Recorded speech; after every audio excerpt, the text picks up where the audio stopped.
Hey, this is Chuck, and you are listening to Fans with Bands, the podcast where we talk to the fans and the bands they dig about life, music, and whatever the hell else we want to talk about. Today on Fans with Bands, we're talking to Solar Monolith. Check it out. Hey, this is Chuck with Fans with Bands, and I'm talking with Jeff and Patrick from Solar Monolith. How you guys doing? Great. Awesome. Doing awesome, man. Thanks for having us. Yeah, hell yeah. Thank you guys for being on. You know, I think the very first time I experienced Solar Monolith was at Duo Fest, which was like 3 years ago. Yeah, that was cool, man. That was a good time. Yeah, it was. I do have to tell you, Chuck, Yeah. there's a picture you took of me with my hair flying back. Yeah. And my mom's got on her fridge. So there's on her fridge, there's pictures of my kids, my twin brother's kids, and then there's just a picture that you took of me playing. So I love it. That's awesome. That is awesome. Yeah, you guys, I mean, just blew me away that just those behemoth, I mean, two people, that's what I loved about Duo Fest and, you know, is that you get a mix of music, but you guys came in just this behemoth riffs, you know, really crushing sound, so heavy. And I've been really digging the new album, The Crooked Path. Again, just devastatingly heavy stuff. It's so good. So, you know, anyway, I'm stoked that you guys are here, that I get to talk to you about music. And thank you so much for being on Fans with Bands. Glad to be here, man. For sure. So, you know, I like to start at the beginning, and that is like, how did Solar Monolith come to be? And, you know, what was that process like for you guys to get started? Well, it was kind of a slow start because, let's see, I started it with a guitar player in 2017, maybe. Ah. I think, Jeff, you probably joined in early 2019 or late 2019? Yeah, it was March of 2019. Okay. I actually just checked the email recently for some reason. I don't know. So we played, let's see, a couple shows from like September 2019 right through, I think we played Leap Day 2020, which was a great show. Yeah. Had lots of people there. We had a couple great things lined up, and then, you know, what happened after that. Yeah. But yeah, then through the process of COVID, we played like once out in Marlette in November of 2020. It was outside private party backyard thing. Right. And then we lost our practice space at the end of 2020, and the guitar player was frustrated, not playing gigs, you know, spinning our wheels a little bit. So he took off, you know, out of frustration. Yeah, things were not looking good there for a little bit. It was kind of bleak for a moment there. Yeah. Well, what we did then, we and Jeff stayed in contact, and we said, well, let's give it a little bit and see what happens with all this crazy stuff with COVID. And it was April of 21, where we got together for like a couple beers and decided, I'm like, you know what, Jeff, I think maybe we could do this just the two of us. I had enough amps and stuff. Yeah. And I'm like, I think this might work. And we had, I had about half a set list remaining because I wrote songs and then did the melodies and lyrics. And the guitar player had written like music for like half of our stuff. So we had like half a set list to start with. And we jammed out in my garage. I was living in Marysville at the time. That was imperfect. We had the cops show up a couple times. Which was ridiculous because it was we practiced Sunday afternoons and they like, you know, in nice weather and stuff. But yeah, sure shit, man. Trying our best cops called on us, man. Nice about it. Right. Thankfully, and the cops are cool about it, but yeah. Well, thankfully, we got in our practice space not that long after we started jamming again, and you know, haven't looked back since. I think we played. September of 21 was our first gig. No, yeah. Has it been that long, Jeff? Wow. Yeah. Yeah. Imagine that, dude. Yeah. Yeah, because that was that was like I think it was Howling Giant we opened for at the Sanctuary. That was our first show as a two-piece, wasn't it? Yep. Yeah, you're right. Yeah. Yep. Oh, cool. Awesome. Very cool. And it was cool. Yeah, like, you know, it the transition from being a three-piece to a two-piece, I mean, it wasn't as difficult as it probably would, sounded on paper at the time. You know what I mean? So it's kind of a natural development, I thought. Yeah. Well, and it was easy because Jeff's like the most easygoing guy in the world. So and being a two piece is like cheating because all I have to do is I do most of the social media stuff. So if I get an offer for a gig, I go, I send Jeff a little message. Hey Jeff, you want to do it? He's like, yep. And we're back. Don't have to worry about too many schedules coordinating or anything. It's perfect. Yeah. That's true. That's very good. You're right. It is kind of like cheating, man. It's too easy almost. Well, I haven't been fun. in that many bands, but this is by far like the most like the easiest to just get along and do things and Awesome. So how did both of you get involved in music? What was your trajectory to play music? Oh, and we have some fans joining too. Oh, well, I mean, for me, like I had two older brothers growing up, and they were always into like cool rock bands and stuff like that. Like I remember taking a Van Halen cassette to kindergarten for show and tell. You know what I mean? So I was always, into like cool rock music and stuff growing up. And then, yeah, I don't know, like, so my older brother, he started playing guitar, and I'm not sure how I gravitated to the drums or whatever, but I used to, like kind of the whole corny story, you hitting pots and pans and shit like Yeah, that, yeah. growing up or whatever. And until my parents finally broke down and got me my first set when I was like 11 or 12 years old or whatever. And so yeah, just kind of, that's kind of been my gig since. Awesome, man. That's cool. Yeah. Patrick, how about you? How did you get Oh started man, in music? it's funny because I started off as playing drums too. At about 10, I got really. I remember the first. I have a twin brother, and we were both into music. Wanted to learn instruments. He actually learned bass originally. Well, you've learned piano first, and then bass. And I was like, well, I'll play drums, man. We can be a rhythm section, right? Right. So, I was. I took like sort of a winding road to bass because I played guitar. At 15, I heard Jimi Hendrix and was like, I want to do that. Like everybody else. Yeah. And man, it was much later. I borrowed one of my brother's basses. I was just fooling around recording stuff for my own amusement. And I was listening to a lot of Iron Maiden at the time. And I was like, wonder if I could, I'm going to try some of those bass lines. And I remember really my trial by fire was trying to keep up with Steve Harris playing along. And it hooked me. And I think probably coming from drums that the bass, I think I always played guitar like a bassist. You always used to joke about guitar players that go to bass is that they're, that they play bass like a guitar player. I think I was always playing guitar like a bass player. In a weird way. Awesome. We've got a couple of fans here who happen to be Andy and Terry, Hey, who I'm also fans of because they're an Angel of Mars. How you guys doing? love you. Yeah, glad to be here. Hey, All right. what's up? How you guys Long doing, time no man? see, huh? Hell yeah. We're, Great we're, to see fan- us. we're fans of yours, and we have a band. So we can talk. There you go. on fans, It's Right, fans. you fit the whole thing here. That's awesome. Have you guys done a show together? Oh yeah. Yeah. Yeah, fuck yeah. yeah. We Oh, did. excuse my French. How the fuck did I We miss cross that? paths a time or two. Yeah. Christ.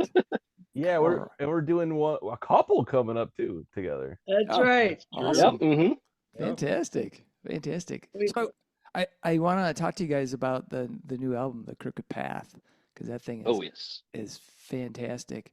This is probably a hard question to answer, but I'm going to ask it anyway of each of you, and that is like if you had to pick one song off that album that best represents Solar Monolith, what would that be? Good one. You know what? I'm gonna go with Phantom Queen. It's Nice. probably I think it's the newest song on there.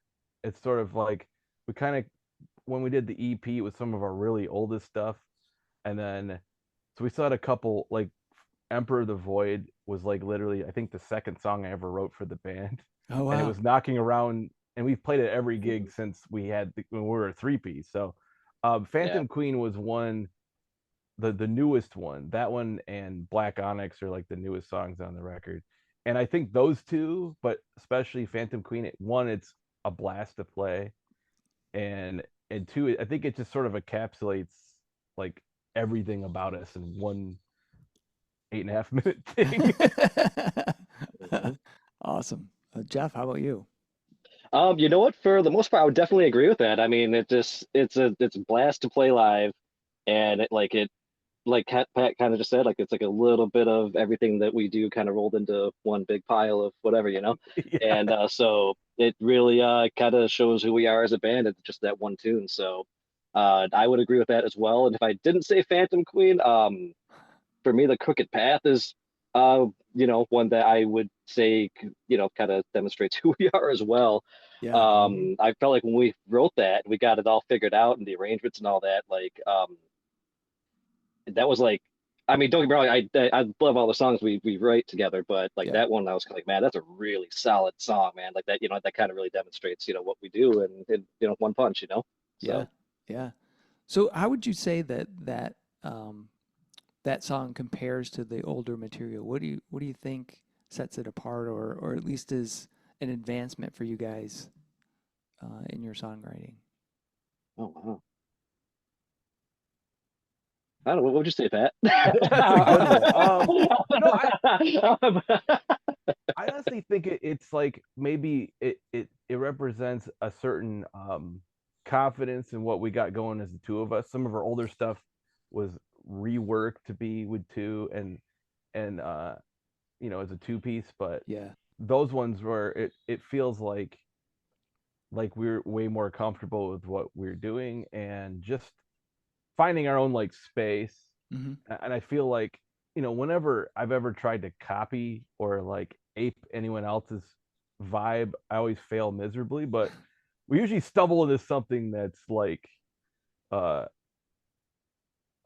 like together us. Yeah. Oh. Yeah. Definitely like sounds like you. Absolutely. And plus, like nowadays, like since we got to know each other so well over the years and get so comfortable playing with each other, and I kind of feel like I have a better idea of what he expects of me, and like I kind of get where he's coming from as well. Like a lot of time the process will be, he'll come to me with, hey, I got a riff like this, and it's going to go like this and this and this. And he'll either say like, hey, this is kind of how I had an idea for the drums, or he'll say, here, figure it out, dude. And there was a few times I'm like, man, what am I going to do with this? You know what I mean? It's like, so Yeah. sometimes it was a difficult process, but I don't know, the last few songs we've written together, it's like, it's just been, a lot more comfortable, and like, again, the confidence thing is way higher than it was before as well. So I think it shows. Yeah. So when you're doing your songwriting, is it more an individual process where you each are thinking of ideas and then bring those to the practice space, or do you do what I think of as old school? Because what I used to do is like you'd get together with the band and jam. Like usually, the drummer starts doing something, I would pick in and then start playing something, and that's how songs started. So what was the process like for you guys for songwriting? Usually I have some kind of skeleton of something that I bring in, and then we kind of figure it out. Sometimes I'm like, all right, here's a couple riffs. It's going to go to here, to here, to here, and I don't know where it's going to go after that. Right. And so sometimes we go, all right, let's play this. And actually, it's funny you mentioned Phantom Queen. I had those pile of riffs, and like the back half of the song, we literally jammed our way through it. And I went, Jeff, that's the arrangement. I'm like, we always record stuff on our phones because Right. you never know when you're gonna get something. Yeah. And so I had like all these riffs. I'm like, I don't know, like what's gonna go where, especially like the last half of the song. And I was like, so I got this much figured out, and then we're just gonna like figure out what happens. And then so we played through it, and I just sort of ad-libbed. He's hanging there with me, and I was like, that's the arrangement, man. I'm pretty sure. I got to listen to it to figure out what we did where, but that's the arrangement. Yeah. Yep. That's sometimes the best stuff and critical to record because I don't know how many times I've jammed something and it's gone. Like I didn't save it, so oh well, fuck it. I don't have no idea what I did. Right. Right, exactly. And another cool thing about us recording like our practices and stuff like that I like, at least, I don't know, I'm kind of a nerd when it comes to this stuff, but like every once in a while I'll go back to like a practice we did I don't know, 3 years ago or whatever, and it's crazy to see how songs began as to where they ended up at. It's just pretty wild, you know? Yeah, So Yeah. yeah. You might have the pacing may have changed. Either sped mhm, up or slowed down. You had mhm. to change Oh, maybe the yeah. ends to the beginning. Shit. Yeah. Yeah. Jeff's a saint because he'll put up with me and I'll go, you know what, Jeff? I think we're gonna change the complete ending of it. I changed the melody and the words, and it's now called this, and it wasn't that, And he's like, which one is we talking about? Okay, let's do it. Yeah, there's been a time or two where like Well, yeah. we'll record like a practice or whatever, and then like I'll be like, okay, I'm gonna, we have like a few ideas here and there, and like I'll obsess over them Yeah. until we get back together again. And Pat's like, oh Then yeah, I change it around on you. forget about that. Everything we did the last time, don't do that. So, Right. Oh man. You touched on a couple of the tunes I really love. I mean, the whole album's awesome. I also thank you. really love Black Onyx. I think that's a great song. But there's a couple of super intriguing tunes on there too that just kind of blew me away. One of them's Proxima B, and the other one is A Circle of Stars, and I love that song. Yeah. So, but they are kind of like outside the normal, like what I think of as your sound. And so I'm curious, like, how did those two songs come about? Well, Jeff kind of was surprised as probably as you were when he probably first heard them, because Proxima B, actually the drumming part, we have a song that we attempted to record for the album, but we're gonna give it another shot. It needs a little more cooking, but so like I took the drums from that, and I have a bunch of little synth.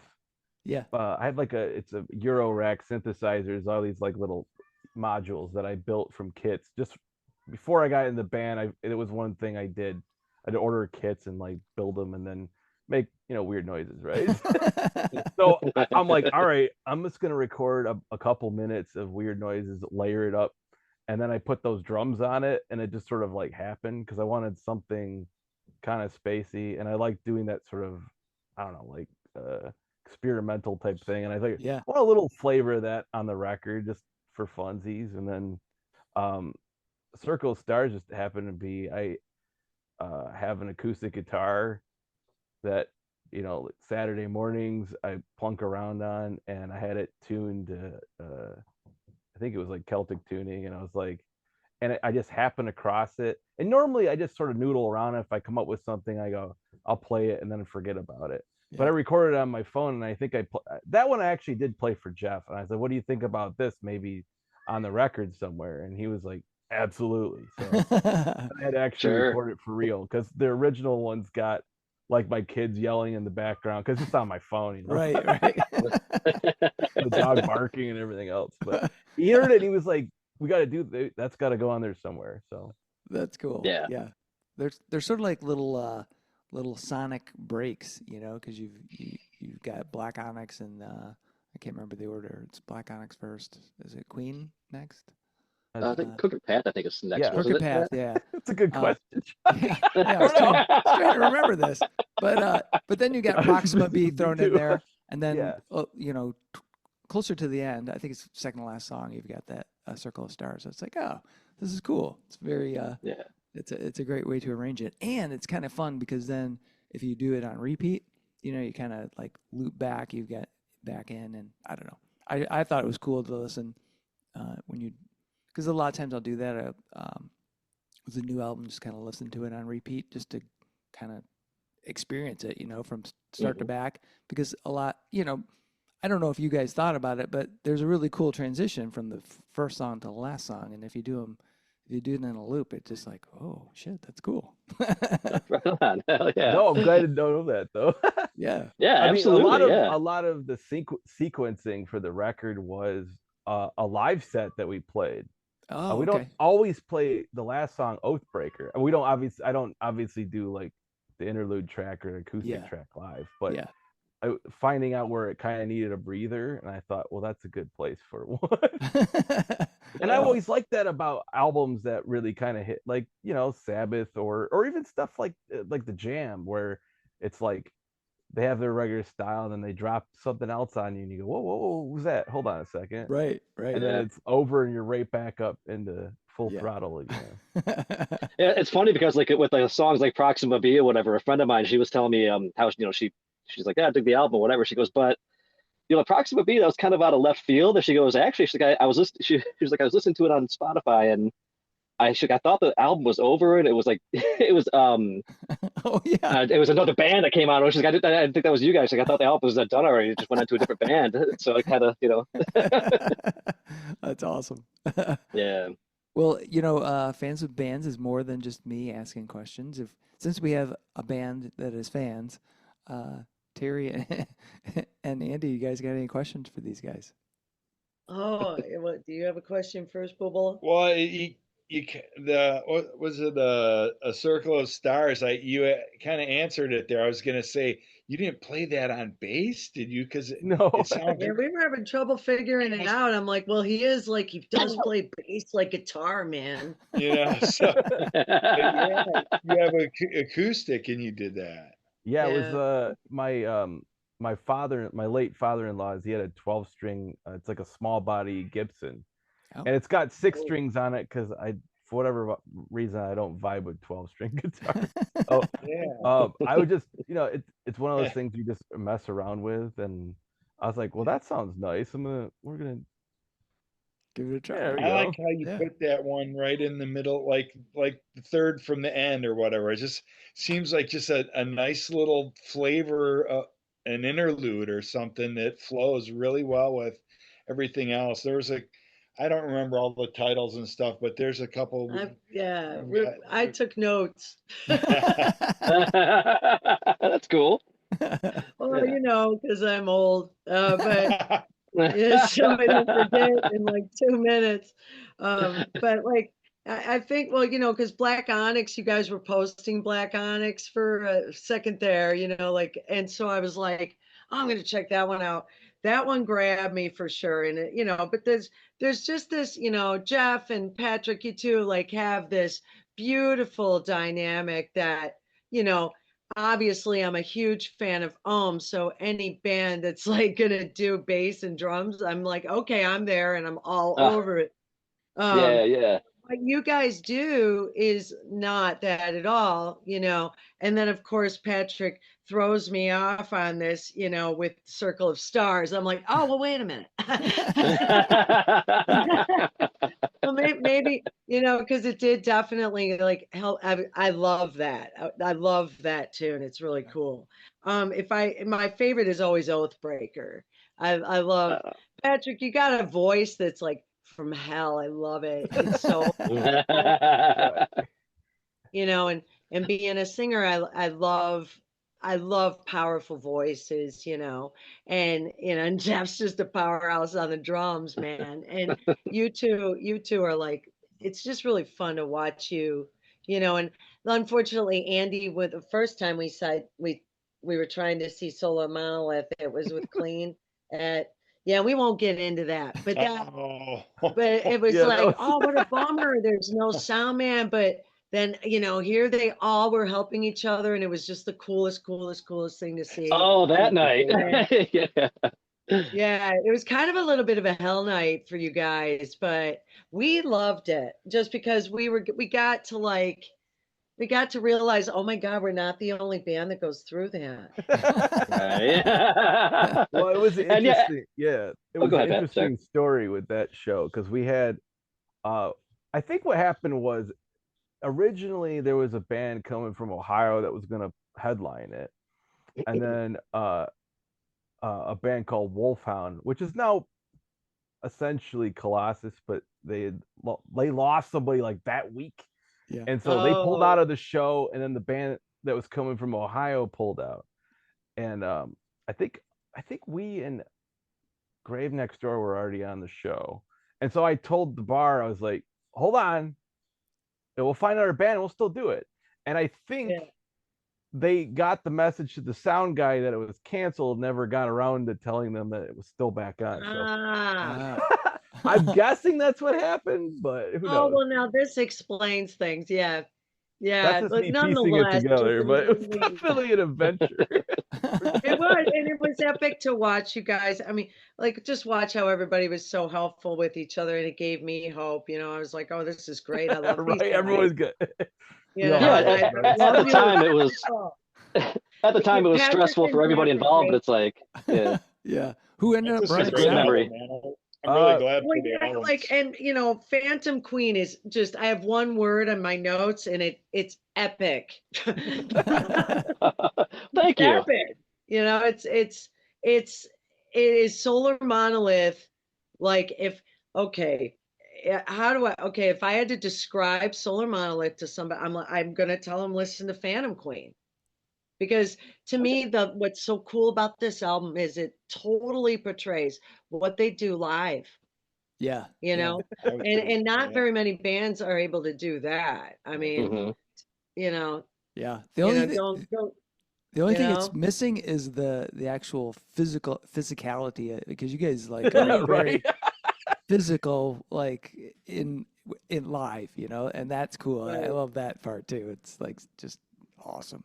So Songs like that are hard not to get pumped up to when you're doing yeah, it. You know what I mean? And like, yeah, when you see like people like if you just see one person like rocking out to it, it's like what a rush, you know? How yeah. cool is that? Yeah. Hell yeah, hell yeah. Sure. So what Sure. were your guys' influences? I mean, I've heard a couple of mentions of. I don't know if Van Halen was an influence or not, other than just Jeff wanted to show off the cassette. But what were some of your musical influences? Who were your rock idols? Well, Okay, you want to go or yeah, I'll go first. Yeah. All right, you're right. For me, growing up, I was like, I got into music early. I remember with my brother, I think we bought a couple Pearl Jam CDs. The first CD I bought with my own money was Super Unknown from Soundgarden. I Oh was wow. probably 10 or 11 years old. Oh man, And it was awesome. just like, wow, all right. Yeah. What an album to start with, right? And, and I remember being obsessed. I know my parents always played like oldies, so I was really well versed in Motown and British Invasion stuff.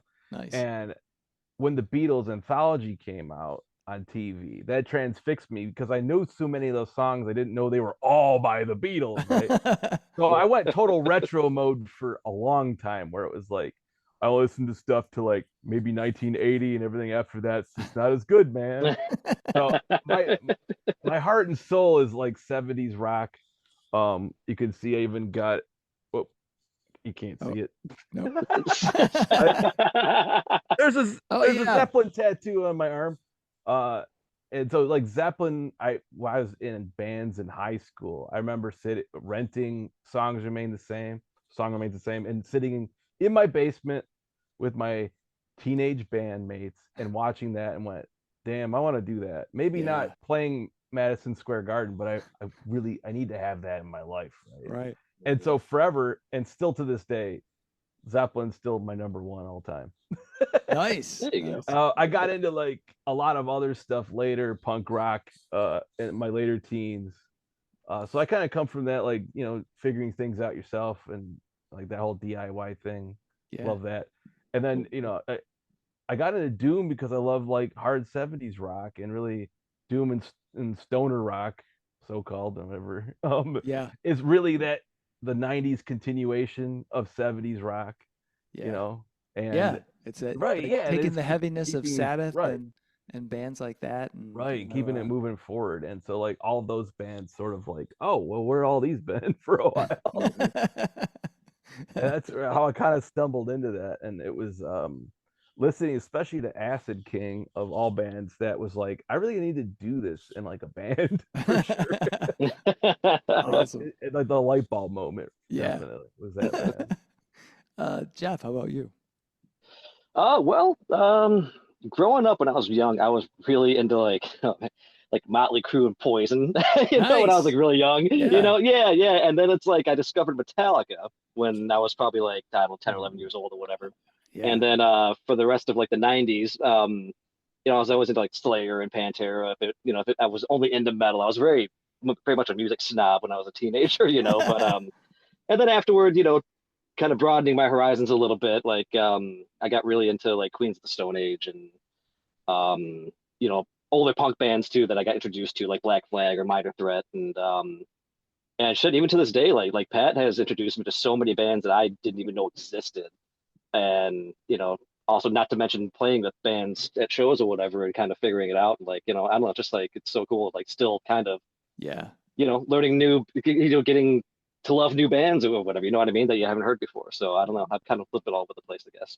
Yeah. I got turned on by Anthony. Do you remember? I don't know if he's in a band anymore. He was in Wild Sat or was he in Wild Savages? No, Midas. Um, Okay, yeah. and fuck, what was the first band he was in? Um, fuck. Anyway, uh, he was like doing some kind of DJ thing. I'd never heard of Captain Beyond before, and Oh I hell was yeah, like, dude. and I was like, what the fuck? How did this come about? You know, that like when you know Patrick, when you're talking about the '70s, like there's bands like that, and like somebody else just told me about a band called Toad. Yes, I, very I, good. Oh, I was See, like, you're who? talking my language. Yeah, I'm like, Yeah. how did I not know Top about of the hill, this right? when I was Yeah. a kid, right? Although I was sort of like Jeff in that, you know, I got into well, the transition is like uh, Elton John, Kiss, huge Kiss fan, and then got into Rush, huge Rush fan, and Yes. Nice.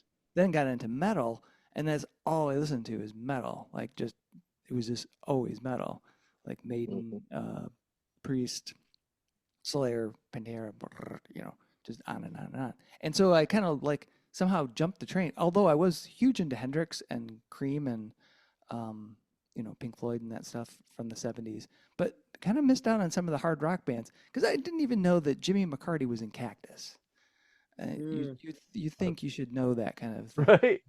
I ended Um, up see. I was lucky enough to see the first Detroit reunion show. I think it was like 2005 at the Magic Bag. oh yeah, And I went with one of my best friends at the time. We were in a band at the time playing like we were kind of like Black Crows, Faces, Stones kind of rock stuff. yeah. And I remember we were by far the youngest people there, and we were right in front, screaming around every word. It was amazing. Still one of the best shows I've ever seen. To see Carmen Epice play a drum solo, stand up, play a drum roll one handed, literally stand up, walk around his kit while playing a drum solo, and sit down without missing a beat. It was mind blowingly good. Still one Hell of those yeah. things I was like, am I seeing this? This is like happening right now, isn't Yeah. it? I actually saw Cactus at the Magic Bag, but it was more recently. Like it was pre-COVID though. But I was, yeah, again, just blown away by those guys, you know, because I think I got turned on to them because was and still am huge fan of the Mugs. Oh yeah, Mm. And I know those guys from way back. oh, cool. And but you know, I just love that I discovered those guys at the Detroit Beer Fest. We're like drinking, walking around, and I started hearing this like super heavy like blues rock, and I'm like, Hmm. who the hell is this? And then it's the Mugs, and I was like, oh shit, Yeah, yeah, I used to see them back in the day, like at Magic Stick and stuff, and then I used to hang out at Caju Cafe, and Danny used to be bartend down there. yeah, And on Monday nights, it would be pretty dead. So I'd sit there and talk old 70s bands with Danny, and Tony would show up. His wife was a bartender before, like, you know, before they got married. yeah. So he would come and hang out, and so I knew them from then too. But yeah, I used to go see them all the time when they were playing down there. That's And that awesome. was my total wheelhouse at that point for sure. Yeah, right here. Awesome. So, you know, we kind of touched on first albums and that little thing, which I always love, but and we've touched a little bit on concerts, but you know, in the Patrick, you know, sharing that one show, but what was the very first show you ever went to? My first concert, I was like 17, and my parents took me to Grand Rapids to see ZZ Top and Leonard Skinner. Oh, wow. So, There you you know, go. waiting for the bus, they opened with that one. It was like that was my first concert experience right there. Awesome. That's So, cool. a pretty good one to start off with. Yeah, hell for yeah. sure. Jeff, how about you? Well, my very first concert, I was really young. My mom was a huge Alabama fan. All So they right. would, whenever they come into town, she'd drag my brother and I there to see them. So that was my very first like concert experience that I got dragged to or whatever. But my first like concert that I went to on my own or whatever, I guess you could say. I Yeah. was like 14 years old at the time, and it was Black Sabbath, Pantera, and the Deftones Oh, in Detroit. shit. And Wow. that All that was right. unreal. Like that was so cool. Yeah. Holy Yeah, crap. When was that? that was 1999. It Wow. was yeah, Black Sabbath had a reunion tour or whatever, and they did like a I don't know, like a 5 or 6 month run of that. Yeah. Yeah. Yeah. Shit.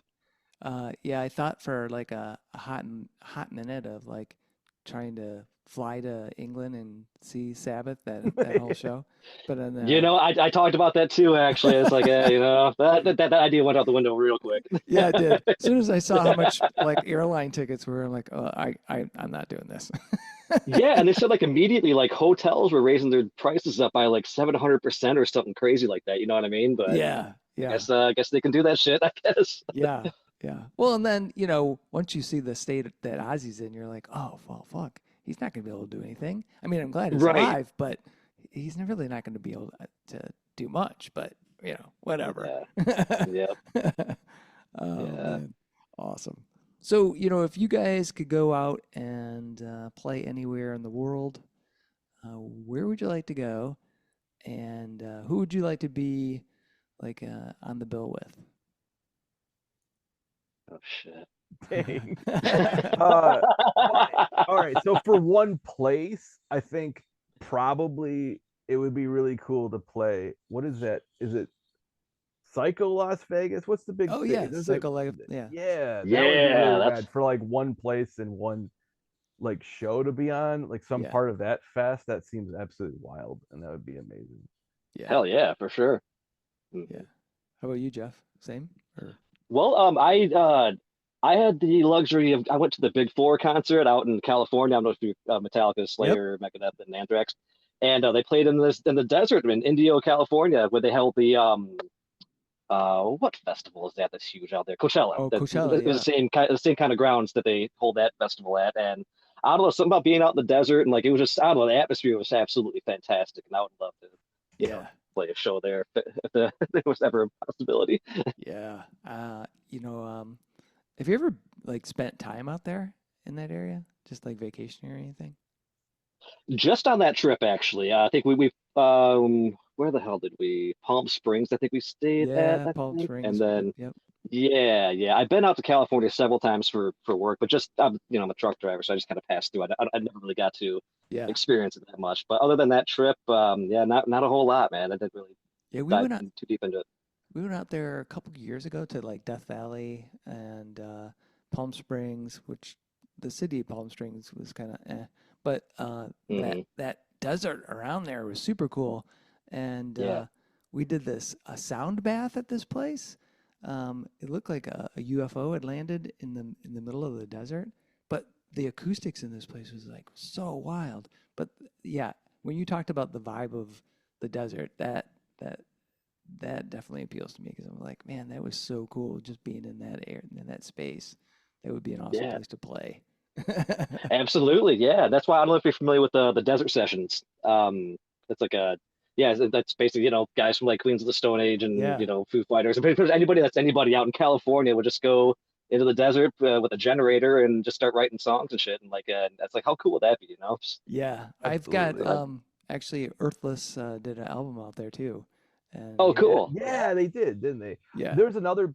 It's somewhere out in Europe. I think it's called Dunna Jam, and it's like you play out like on a beach. And I've seen Yeah. videos of like all these I got bands doing too. that, and that would be wild too, just to be playing on a beach. yeah. Like, why Definitely. not? Yeah. Mhm. Oh, hell yeah. So, I know you guys are definitely, you got the new album, but I'm curious, like what motivates you to want to keep playing music and play out? Because it's one thing to be in a band or just play music in general. It's another thing to get out there and do shows and do that stuff. What is it about like playing in the area and in Detroit that motivates you to want to get out there and play? Start with Jeff. Yeah. Just well, besides having fun jamming with Pat, like it's just meeting new people, meeting new bands, and like the camaraderie in the Detroit scene is just so insane. Like even once we released the album, like we had such incredible feedback on it, and anytime we do a show, it's kind of the same thing, and it's incredibly humbling. And it's like, yeah, definitely, it's a huge motivator for sure. So there's that. Awesome. Yeah. Awesome. Mhm. Pat, how about you? Yeah, there's something about just playing in front of people, even if it's like just a few people. There's playing with Jeff in our practice space it's fun, but playing live, even just to a few people, there's something else entirely about it that's sort of addicting a little bit. and, and build off what he said, to hang out with our friends. So many of our other bands, we get along so well. We got such a great scene, and where it's like it's not cutthroat or like gossipy or anything. Everyone's very supportive of everyone else, and just seeing that your friends and then playing with shows with them. What's better than that, man? Yeah, absolutely. Good time every time. Yeah. Mm-hmm. Well, I do. You guys touched on something that it just keeps resonating with me is like this kind of community building where, like I've seen it in Detroit area, specifically with like harder hard rock metal bands, where it's super supportive. Bands are like, somebody's got an album out, you got an album out, you're sharing it. Angel of Mars got an album out, everybody's sharing it. Everybody's like chiming in about different events, and then there's this, great mix of like alternating shows, or somebody's headlining this one, somebody's headlining this one, mixing it up. I think that's so important, but also so awesome. It's like it's inspiring to be in an area where folks are that supportive of each other. So absolutely, I totally agree with that. Yeah, right on. Yeah. Have you guys done anything? I know you've played a bunch of shows in Detroit area. Have you reached out to other bands in like Grand Rapids, Lansing, Jackson, wherever? Kalamazoo. Kalamazoo's got a great scene out there too. Haven't played Kalamazoo. We played Grand Rapids, gosh, a couple years ago now. Our friends Grave Next Door are from Sparta, which is sort of like the Apple, roughly close to there. It's like slightly north, right? Yeah, that's correct. Yep. Our friends in Bog Wizard are up in Ludington area, and so there's not a whole lot of places to play up there from what they've said. So they usually come our way. Yeah. I think I remember. I'd like to. We've gotten to Toledo. We're heading back to Toledo and Grand Rapids later this year. So cool. I'd like to get out a little bit more. We played last year at Toledo at Frankie's in Toledo, which is a cool place. That's a cool really space, cool place. Very cool. We're place, gonna be there next month playing again, so it's nice. It's gonna be a good time. Yeah, it's been a while since I went there. I went to see Havoc, maybe. No, not Havoc. Cool. Not Havoc. The other thrash band that starts with an H. Shit. I can't think of it right now. The other band was Green Death. I don't know if you know those guys. Another thrash band, but yeah, Frankie's is a cool space. Where are you going to in Grand Rapids? We'll be at Mulligan's in October. Nice. There's a there's a big like a Doom Fest last year on Grand Rapids. They're doing it again, and we're playing like the free pre-show the day before. So. Nice. Is that the one with Temple of the yeah. Switch? Yeah. So we're playing the night before at Mulligan's. Mulligan's, I think most, if not all, of their shows are free. Really? So we're playing with Clean and Bog Wizard the night before. The organizer Jason, who put together Doom Fest, so we're kind of like officially sanctioned pre-show for that. So he wants to make it, because I think the first time around it was like 7 or 8 bands. This year because it's that pyramid scheme, it's down to 5 bands. So he wanted to have more, to expand it a little bit. Yeah. So we're really stoked to do that the day before.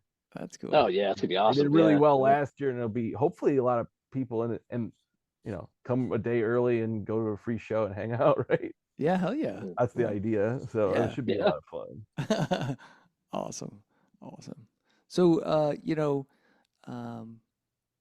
something I always think about, when I'm talking to bands is like, have you ever like run into a situation where you've met one of your musical idols? Yeah. And if so, Definitely. if so, what was that experience like for you? Well, we played last October, right before my birthday. I think it was a couple days before my birthday, and we opened for The Obsessed at Sanctuary. Awesome. So and we Yeah. played with our friends in Colossus. They were also opening. We were been on with you before. Yep. And Brandon, his other band, had opened for The Obsessed a couple years ago. So he's telling me, Wino, he's such a nice dude, and I'm like, I don't know, man. He's one of my like the people, like the reason I do this kind of music. Right. I'm gonna freeze up. I'm gonna be like a little fangirl and not be able to talk to him. And it was so funny because I just said that, and Wino walks right around the corner and he goes, "Hey man, what year is your bass?"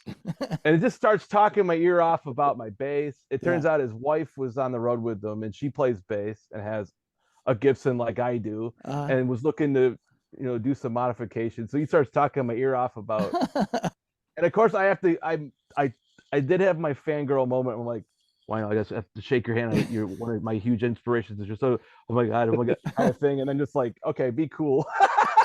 He was so gracious and such a nice guy. And the coolest thing was, and thankfully, and our friends with Clean were there to see us and cheer us on, and obviously to see Obsessed. And they told me after we played that Wino and the rest of the guys in the band had actually watched both of the local openers full sets. They were watching from the side of the stage, which I'm really glad Pat from Clean had told me that after we were done playing, because I don't know if I would have made it through otherwise. Just a cool guy. Like, definitely if you're gonna meet your idols, and if he's one of them, definitely meet him. He's cool. That's awesome. That's awesome.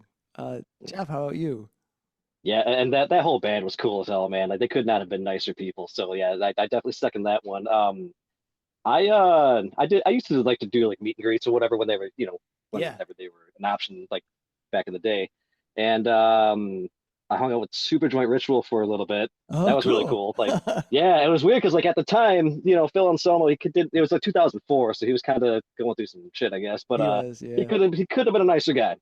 Like we ended up sitting there just bullshitting about the weather, like all this stuff or whatever. And then at the time, Hank III was in the band playing bass as well, and he could have been a nicer guy. We were just talking about bass players and like Cliff Burton and stuff like that because he's a huge fan, and as am I. Yeah. But I guess the one that will always stand out to me was Henry Rollins.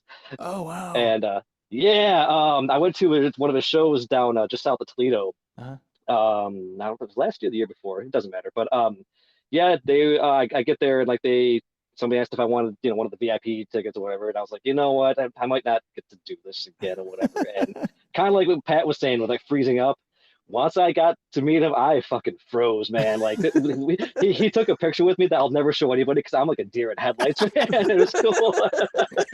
But again, it's one of those people like, you know how he used to be, kind of pretty intense and, maybe not the most likable guy on the planet.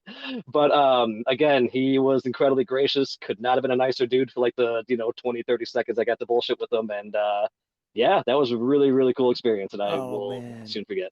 Yeah. I would love to meet Henry Rollins because I got into him when I saw the Rollins band open up for Tool when they played Pontiac. And on top, there used to have shows. It was called the Phoenix Center. I don't know if you guys remember that place. Yeah. So I saw Tool there with Rollins band and Tool.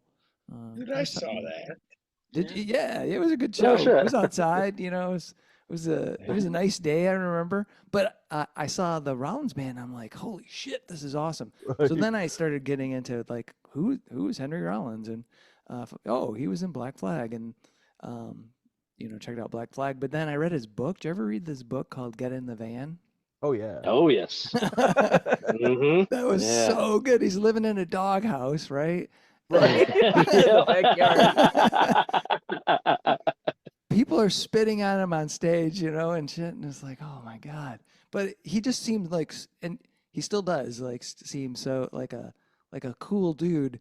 But yeah, I would be in the same situation as you, Jeff. I'd just be, which I am half the time. Right. Well, I shouldn't say half the time, all the time. Every time I've met anybody cool that I look up to, I'm like, I can't fucking talk. Even when I talk, Right. even when I, not that local bands aren't famous, but even sometimes when I meet people, I'm like, I don't know what the fuck it is. Well, I know what it is. I'm actually shy, but I'm just like, what the fuck? What am I gonna say? And then you're like, well, I'm sure they run into it a lot, but part of me is like, they got to think I'm just a fucking dumbass, But anyway, and when you talked about Phil Anselmo, I interviewed him on his bus when Superjoint played at Pontiac. No And shit. Cool. yeah, he was super cool. I was scared shitless. I was like, Phil Anselmo, Yeah. and he was telling me about all the shit that he's done, like, recently. So, like, Scour, 'cause they had started working on that, and when he did that weird, kind of like, I don't know, I can't remember the name of the album. It's really not music you'd associate with Phil Anselmo. It's more. You talk about the N minor album, Yes, like like acoustic type of stuff, and it's kind of Yeah. it was an oddball album like for sure. death gaze or something, like you'd call that, I guess, shoegaze. I don't know. Right on, yeah. Yeah, I was like, whoa, what the hell? But he was, So anyway, although one time I felt fairly comfortable when I met Bobby Blitz from Overkill. Oh, that would have been cool. Really. Yeah, yeah. Hell yeah. But when I met the guys from At the Gates, I was like, don't oh yeah. Well, Pat, Jeff, thank you guys so much for being on Fans with Bands. I've got one. Our pleasure, man. Thank you. Yeah. Well, one last question for you, Sure. and that is, pineapple or no pineapple in pizza? Oh, no pineapple, man. No, God, I love no, that's pineapple. I love sacrilege, pizza. man. Never shall the twain meet. I could second that answer to a T, man. Hell yeah, 100%. No way, dude. No, How about you? No pineapple. All right. Yeah. How many takers pineapple did you get across on the that board? question? Well, you'd be surprised. I should go back and look and see how many. There's quite a few people that like pineapple on pizza, and the most common, like, mix is to put jalapenos and pineapple together. So it's sweet and spicy. Yeah, there's a lot of really confused people out there. Well, yeah. Oh no, you put a lot of things on pizza. This pineapple's a bridge too far for me. Yeah, it is. It is. I'm not a sweet and savory person. Like, if it has meat, then it should just be fucking meat. Maybe some vegetables, And if it's sweet, then it should be like fucking dessert. They shouldn't be crossing. And on pizza, it's fucked. It's like, God. Right. And Terry and Andy, I can't remember. What are you guys, pineapple on pizza guys? Yeah. I eat. Definitely. Yeah. In fact, I think it was us that said jalapeno. Yeah, we did. There you go. I haven't tried that, so maybe, who knows? Well, that's what I keep saying too. I apologize for any comments I may have made about that. Sorry. No, you're fine. We still love you. Oh my God. No, You're not it's confused. Well, we are confused. Don't worry about it. I think that speaks for everybody in this room. Oh God. That's Yeah, awesome. no, it's totally fine. We do like the pineapple and the jalapeno. True. You know, yeah. All But right. I like any pizza. It doesn't matter if it's pizza. You Well, know. yeah, There you go, yeah. True. If free pizza is put in front of me and it's got some pineapple, I'll probably have some. Although I will look at the person that ordered it and going, why?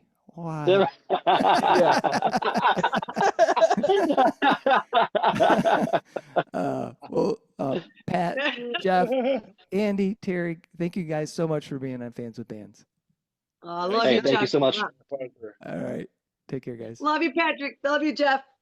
All right, love you guys too, man. See ya. See you down the See you road, you guys. Yep. All right. Yep. See ya. Many thanks to Patrick and Jeff from Solar Monolith, along with fans Andy and Terry for joining me on this episode of Fans with Bands. Both Jeff and Patrick are fantastic people, and it was great to learn about how the band came to be and get the inside scoop on their new album, The Crooked Path. This album is full of super heavy riffs and rhythms. Be on the lookout for Solar Monolith as they get out and about supporting this new release. See the show notes for all the details and links. Bands are nothing without you, the fans. Purchasing music and merchandise is critical to their survival. If you can help out your favorite bands, please do. If you're in Michigan, consider following the Playing in Detroit Area Tonight and SE for Southeast Michigan Music Facebook pages. They are fantastic places for fans and bands to support each other and share our combined love of music. Thank you all so much for listening. Be sure to hit subscribe on your favorite podcast service to get each and every episode of Fans with Bands. Spread the word by rating the show, telling your friends, telling your neighbors, telling your family, telling your priest, tell everyone, and leave a comment. We want to hear what you think. You can keep in touch by following us on social media. This is a Life in Michigan production. Until next time, be well and kick out the jam.